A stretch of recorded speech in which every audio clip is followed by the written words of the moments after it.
दोस्तों, कभी कभी हम सभी के साथ ऐसा भी होता है जब हम अपने जीवन की छोटी से छोटी समस्या से भी बहुत परेशान हो जाते हैं और बौखला उठते हैं। जबकि ऐसे समय में हमें बड़े ही धैर्य से काम लेना चाहिए और उन समस्याओं का सामना करना चाहिए, लेकिन हम ऐसा नहीं करते और अपने ही समस्याओं में उलझे रह जाते हैं।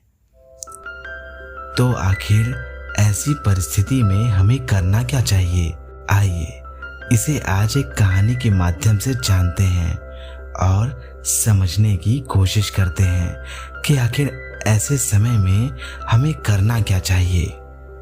नमस्कार दोस्तों, स्वागत है आप सभी का एक बार फिर से ज्ञानपूर्वक एक ज्योति ज्ञान की चैनल में। दोस्तों, आज की कहानी बहुत ही ज्ञानवर्धक है, तो कहानी में अंत तक अवश्य बने रहिए। और मेरे जो दोस्त इस चैनल में नए आए हैं वे सभी चैनल को अभी सब्सक्राइब कर लें और जुड़े रहें ज्ञानपूर्वक की रोमांचक कहानियों के सफर में। तो दोस्तों, आप सभी का और अधिक समय नष्ट ना करते हुए हम शुरू करते हैं आज की कहानी। एक बार एक कमलेश नाम का आदमी अपने जीवन की समस्याओं से बहुत परेशान था। कमलेश का काम सही नहीं चल रहा था और वह अपने परिवार की देखभाल भी ठीक से नहीं कर पाता था, जिसकी वजह से घर में आए दिन झगड़े होते थे। कमलेश अपने जीवन से बहुत ही परेशान हो चुका था और कमलेश अपने जीवन की परेशानियों से किसी भी प्रकार से छुटकारा पाना चाहता था। एक दिन कमलेश को उसके किसी मित्र ने बताया कि पास के ही शहर में एक बौद्ध साधु रहते हैं। उनके बारे में कहा जाता है कि उनके पास मानव की हर समस्या का समाधान है। कमलेश ने जब यह बात सुनी तो उसके मन में उन बौद्ध साधु से मिलने की तीव्र इच्छा उत्पन्न हुई। कमलेश को अब उन साधु में ही अपनी सारी परेशानियों का हल दिखाई देने लगा था। कमलेश दूसरे ही दिन बौद्ध साधु से मिलने के लिए दूसरे शहर की ओर निकल पड़ा।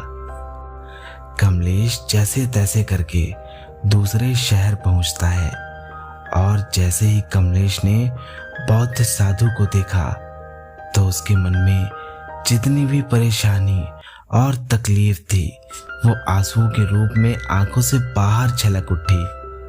जब बौद्ध साधु ने कमलेश को इस हालत में देखा तो उन्हें यह समझते देर न लगी कि आखिर वास्तव में मामला क्या है, लेकिन उन्होंने बड़े ही शांति भरे शब्दों में कमलेश से कहा, बंदे क्या बात है? कमलेश ने बड़े ही करुणा भरे शब्दों में बौद्ध साधु से कहा, महाराज, मैं अपने जीवन से बहुत परेशान हूं। अगर हो सके तो इस परेशानी से निकलने का कोई उपाय बताइए। बौद्ध साधु ने कुछ देर सोचा और फिर एक पानी का ग्लास और एक बोरी नमक लेकर उसके सामने खड़े हो गए और बोले, इस पानी के ग्लास में एक मुट्ठी नमक डालो और उसे पी जाओ। कमलेश ने पहले तो सोचा कि मैं इनसे अपनी समस्याओं के समाधान मांग रहा हूं और यह कि मुझे ऐसा व्यर्थ का काम करने के लिए बता रहे हैं, लेकिन हो सकता है कि इसमें कोई जादू जैसी विधि हो जिससे मेरे जीवन की सारी परेशानियां समाप्त हो जाएं। कमलेश ने तुरंत ही एक मुट्ठी नमक लिया और पानी के ग्लास में डालकर उसे पी गया। इसका स्वाद कैसा है? बौद्ध साधु ने पूछा। कमलेश ने थूकते हुए कहा, बहुत ही खराब, एकदम खारा। बौद्ध साधु मुस्कुराते हुए बोले, एक बार फिर अपने हाथ में एक मुट्ठी नमक ले लो और मैं जहां जाता हूं वहां मेरे पीछे पीछे आ जाओ।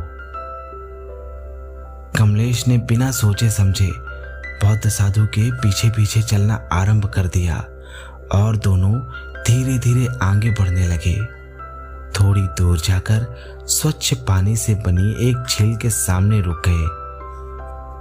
बौद्ध साधु ने झील की ओर इशारा करते हुए कहा, चलो अब इस नमक को पानी में डाल दो।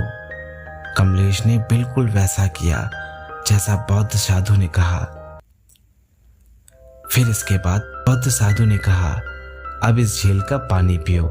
कमलेश ने उस झील का पानी पिया और पीने के बाद बौद्ध साधु की ओर देखने लगा।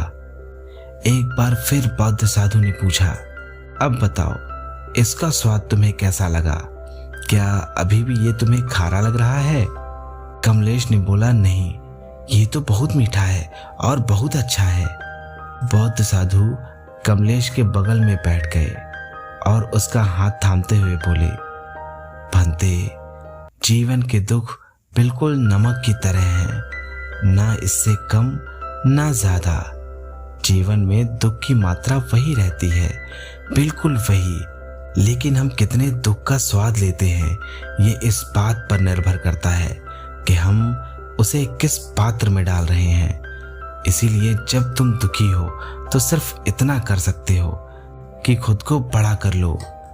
एक ग्लास के जल की तरह सीमित मत रह जाओ, झील की तरह हो जाओ जिसमें कितने भी दुख आए, कितनी भी परेशानियां आए, उन परेशानियों और उन दुखों के कारण आपके जीवन में जो मिठास है वे कभी बदलनी नहीं चाहिए। ठीक उसी प्रकार जिस प्रकार एक मुट्ठी नमक से इस पूरे मीठे पानी का स्वाद नहीं बदल सकता, उसी तरह जीवन को भी बना लेना चाहिए जिसमें कितनी भी परेशानियां क्यों ना आए, कभी भी जीवन की मिठास कभी खत्म नहीं होनी चाहिए। दोस्तों, हमें भी अपने जीवन में छोटी छोटी परेशानियों और मुश्किलों का सामना बड़े ही आराम से करना चाहिए। हमें यह मान लेना चाहिए कि सुख और दुख जीवन का एक अभिन्न अंग है।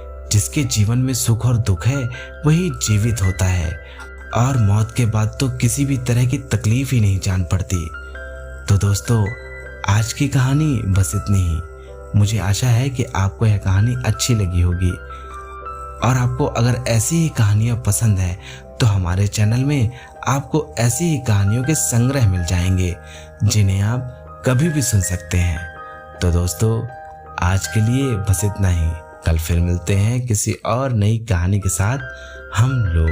तब तक के लिए नमस्कार और वीडियो में अंत तक बने रहने के लिए आप सभी का बहुत बहुत धन्यवाद। जय श्री कृष्ण। राधे राधे।